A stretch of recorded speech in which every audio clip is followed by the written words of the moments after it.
So good afternoon everyone. So the next topic in the S block element and in the alkaline earth metal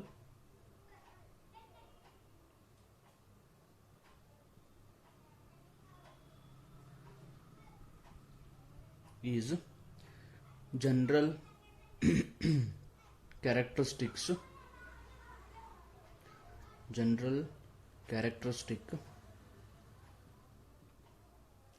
of compounds of alkaline earth metals. So we're going to study some of the nature of the compounds of the alkaline earth metals. So here just I will write compounds of alkaline earth metals. Compounds of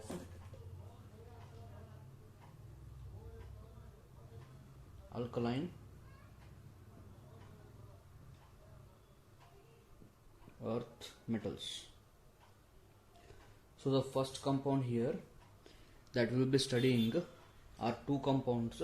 One is oxides and the other is hydroxides. So two compounds we are going to study.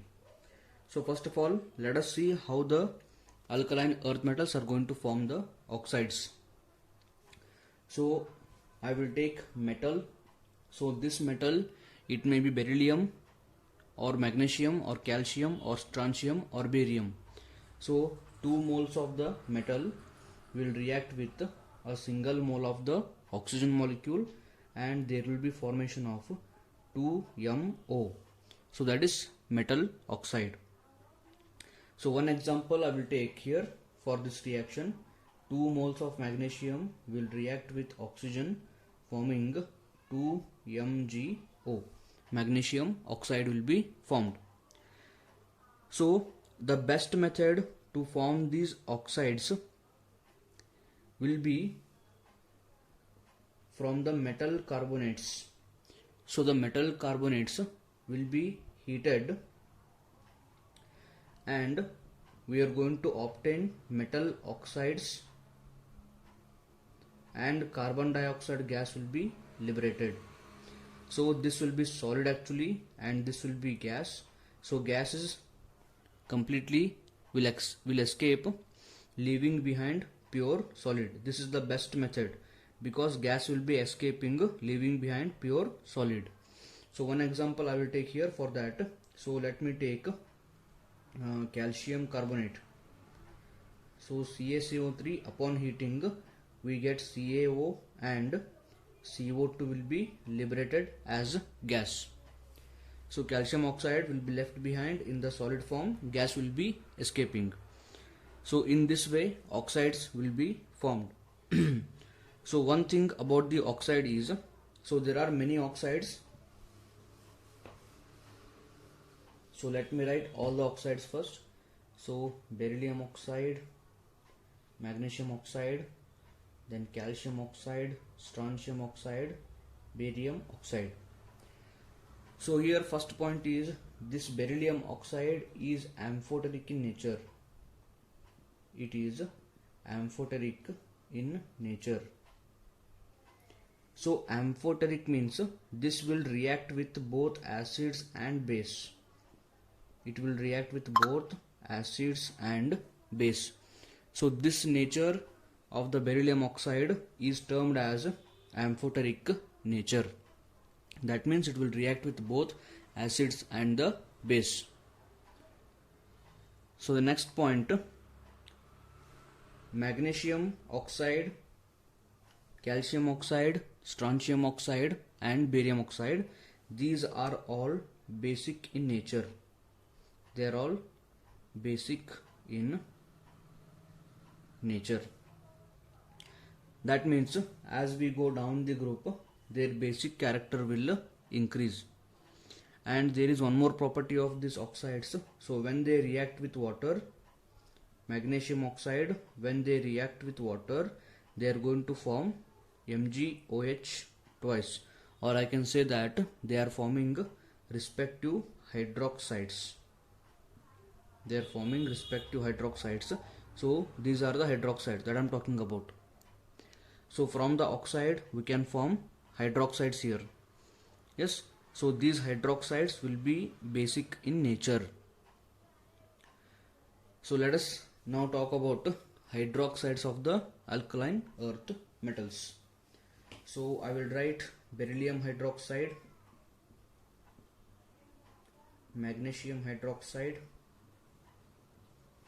calcium hydroxide, strontium hydroxide, and barium hydroxide. So in the hydroxides also, beryllium hydroxide is again amphoteric. It is again amphoteric in nature. So amphoteric means beryllium hydroxide will react with both acid and base. That is called as amphoteric nature. So remaining all of these, they will be basic in nature. They will be basic in nature, and their basic nature will increase as we go down the group. So the basic nature increases down the group.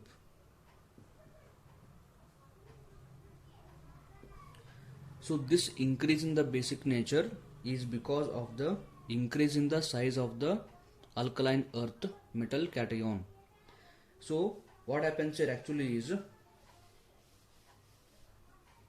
as the atomic size of the cation increases, the distance between the OH minus,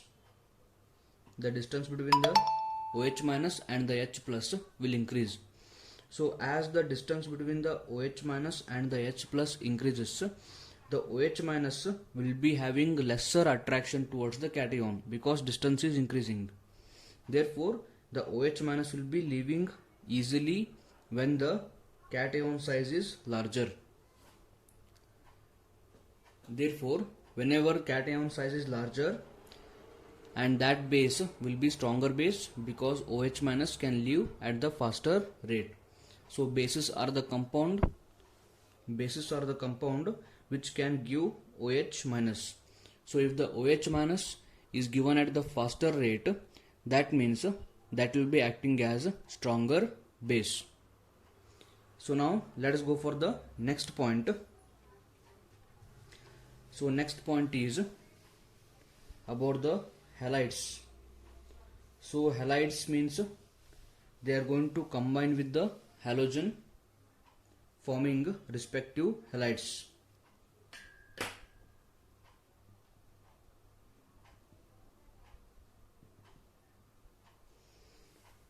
So in the case of the halides, we can take fluorine, chlorine, bromine or iodine, and we can react them with alkaline earth metals. So first of all, I will write one general reaction, that is metal reacting with X2 giving MX2. So this reaction can be written, and let me write one general reaction. One general reaction is written, let me write one specific reaction. So I will write magnesium.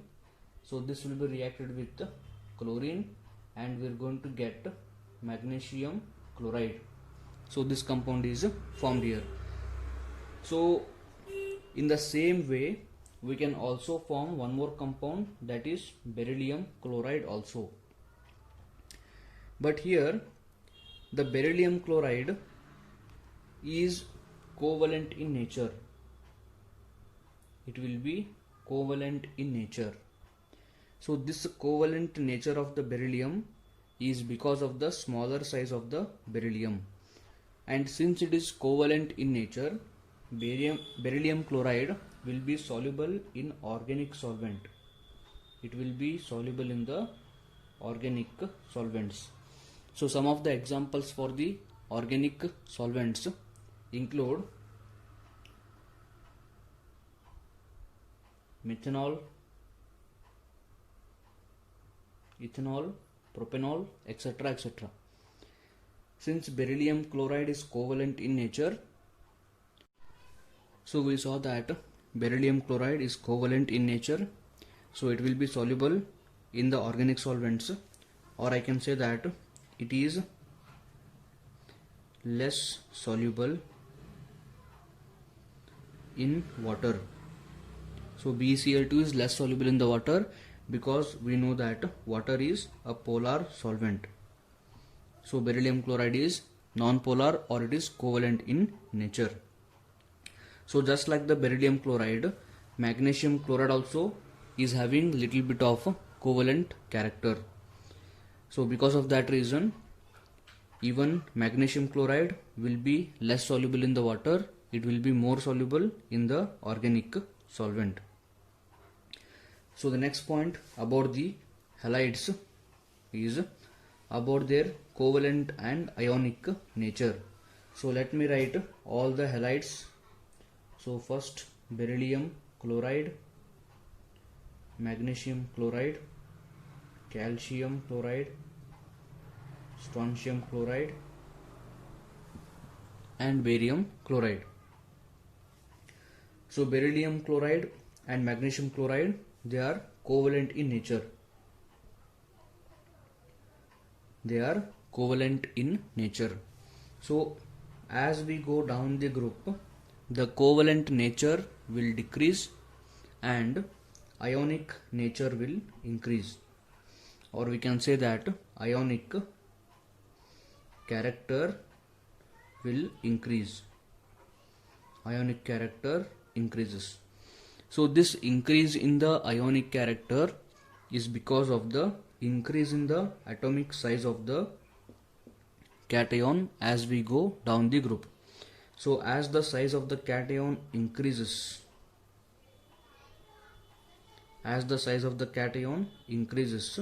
then ionic nature will increase, because cation and anion will be almost of similar size.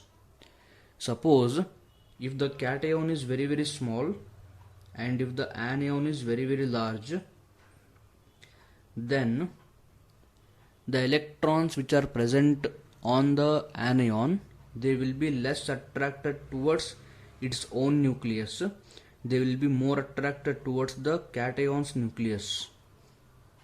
So these electrons which are present on the anion, they will start to move towards the cation. So when they start to move there, they will be sharing the electron. So if they are sharing electron, so that bond becomes a covalent bond. It becomes covalent bond. So if the covalent bond is formed, that will be called as non-polar bond.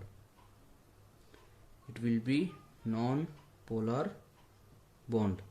So because of this reason, because of its non-polar character, these covalent compounds will be soluble in the organic solvents, because organic solvents are also non-polar compounds.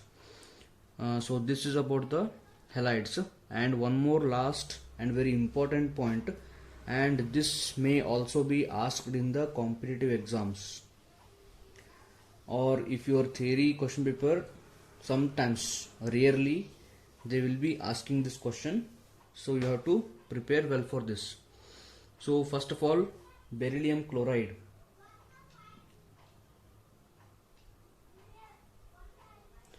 This beryllium chloride will be having some polymeric character when it is kept in the solid.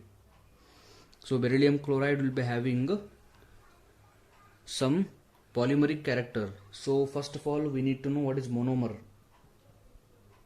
So monomer and polymer.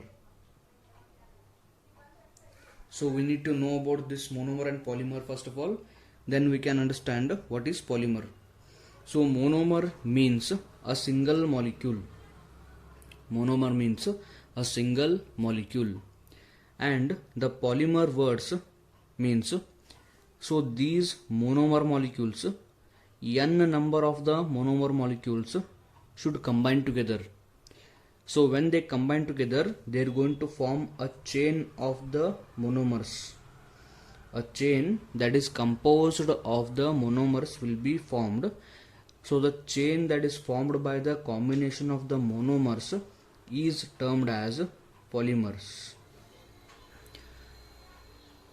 And this beryllium chloride, when it is kept in the solid, when beryllium chloride it is kept in the solid, it is going to form polymer, and that polymer will be having this structure.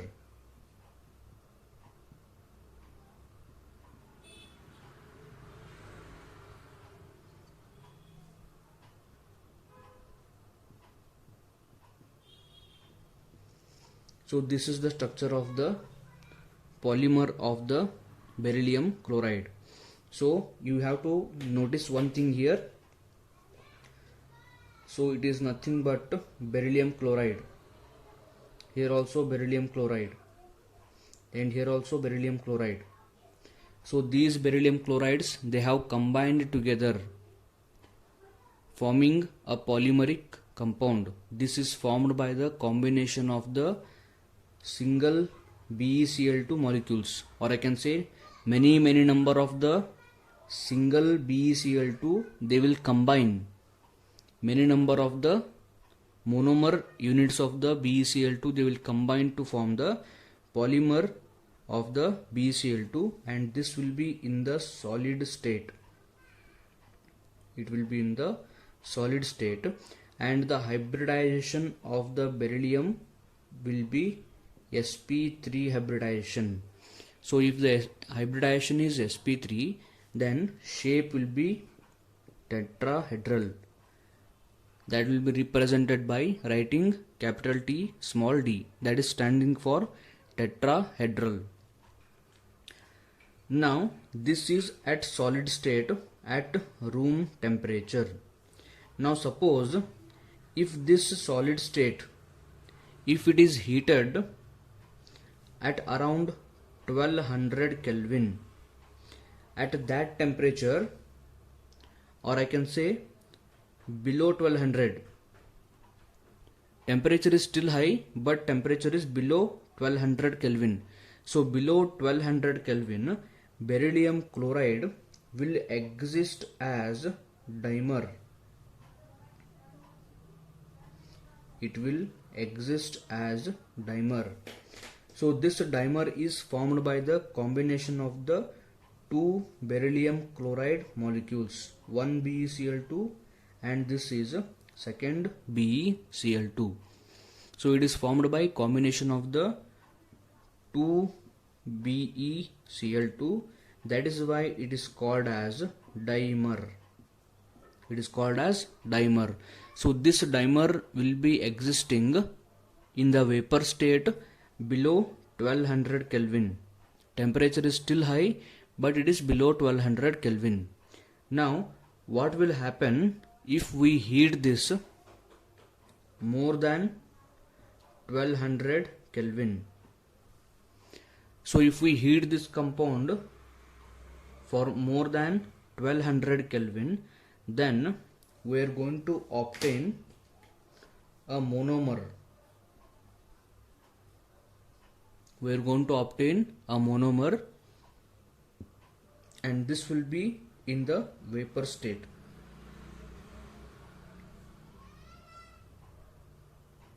It will be in the vapor state.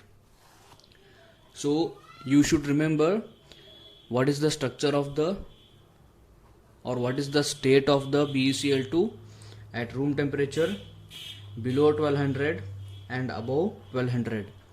At room temperature it is polymer, below 1200 it is dimer, and above 1200 it is a monomer.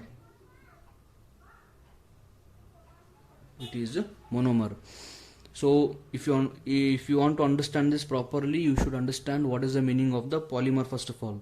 So polymer is a chain that is formed by combination of n number of the monomeric units.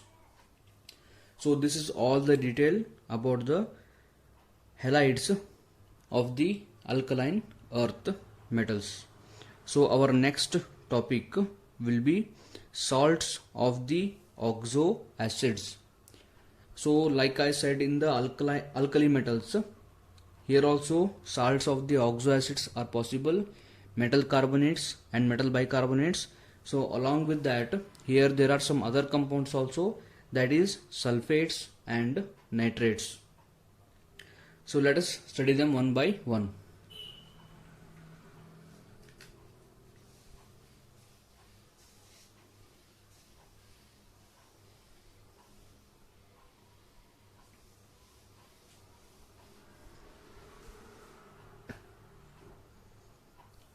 So first of all, salts of the oxo acid.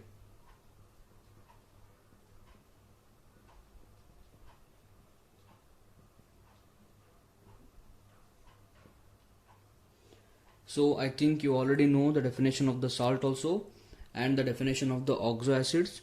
So acids are the reagents which will donate H plus, and oxo acids are the acids which will give the H plus from the oxygen or from the oxo group or from the hydroxyl group. So they will be called as oxo acids. This point you have to remember. So just like the alkali metals, alkaline earth metals are also going to form the metal carbonates having the formula MCO3. Remember the difference in the formula. In the alkali metals we wrote M2CO3 because valency was +1 there. Here valency is +2 actually. So let me take one example. MgCO3. MgCO3. So MgCO3 is formed by the combination of Mg +2 and CO3 -2. So +2 and -2, they will cancel each other and they are going to form metal carbonate. So this point you should remember, because there should not be any confusion among the formula. So metal carbonates having formula MCO3 will be formed here. So these are formed by the combination of the metal hydroxide plus carbon dioxide gas, and we are going to obtain MCO3 plus water molecule will be formed. So let me take one example for this one. So I will take CaOH twice, calcium hydroxide, carbon dioxide gas will be passed, and we are going to obtain CaCO3 and water molecule is eliminated. So in this way all the metal carbonates of the alkaline earth metals are formed. So their solubility, if I write beryllium carbonate, magnesium carbonate, and if I go down the group I will get barium carbonate. So their stability, as we go down the group, their stability increases. Stability increases and their solubility decreases. Solubility decreases. So in the NCERT book they have given that as we go down the group, the thermal stability increases. So the word thermal stability means they are stable towards the heat.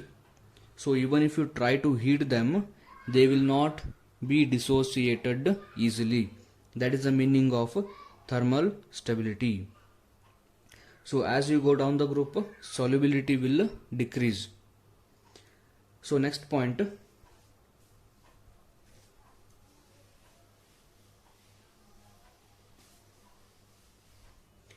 So in the salts of the oxo acid itself, we are going to get one more point, that is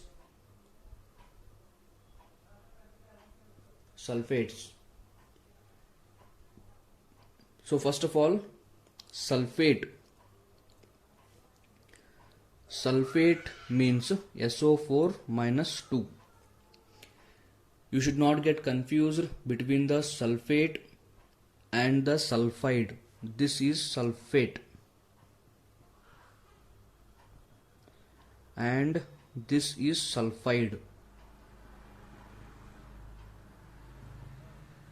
Sulfide. For this example is calcium sulfate you can take. For this I can write hydrogen sulfide. So there is difference between these anions. So do not get confused. You have to do some practice by which you can remember them easily. So now let us see how these sulfates are formed. So these sulfates are generally formed by the reaction between the metal and H2SO4 sulfuric acid. So we are going to obtain metal sulfate and hydrogen gas is liberated.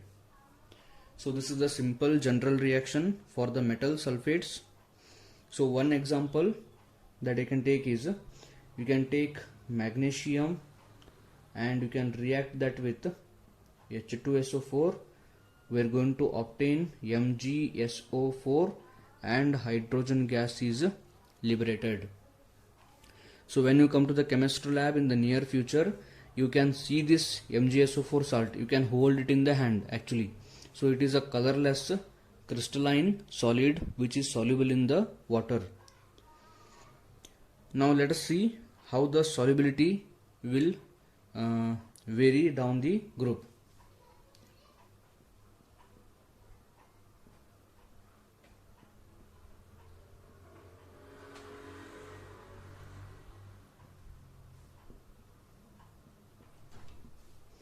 So as we go down the group, solubility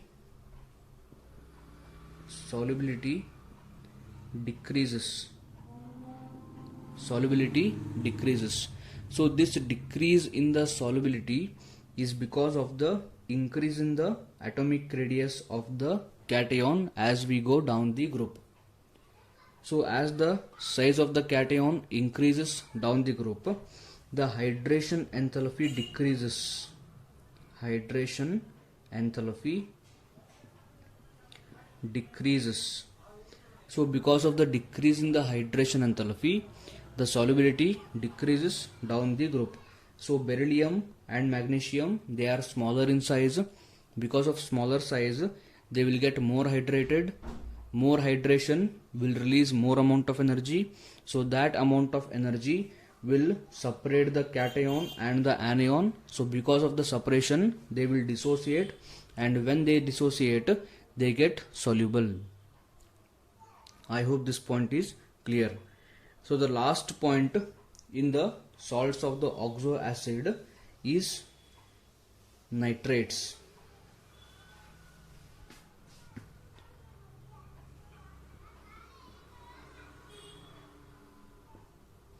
So metal nitrates are generally formed by the combination of metal carbonate with HNO3, that is called as nitric acid. So I will take metal carbonate and that will be reacted with 2 moles of the nitric acid, and we are going to obtain MnO3 twice plus CO2 plus H2O. And these metal nitrates are unstable to the heat. So one reaction I can take is barium carbonate plus 2 HNO3 will give barium nitrate, CO2 and water. So this barium nitrate, we have this in the chemistry lab. It is a colorless crystalline solid which will be soluble in the water partially, and you will be having this for the salt analysis also. So one last reaction that I would like to take for the barium nitrate is its decomposition reaction. So when we heat barium nitrate, we are going to obtain 2 barium oxide plus 4 nitrogen dioxide and oxygen gas is liberated. So this is all about the compounds of the alkaline earth metals.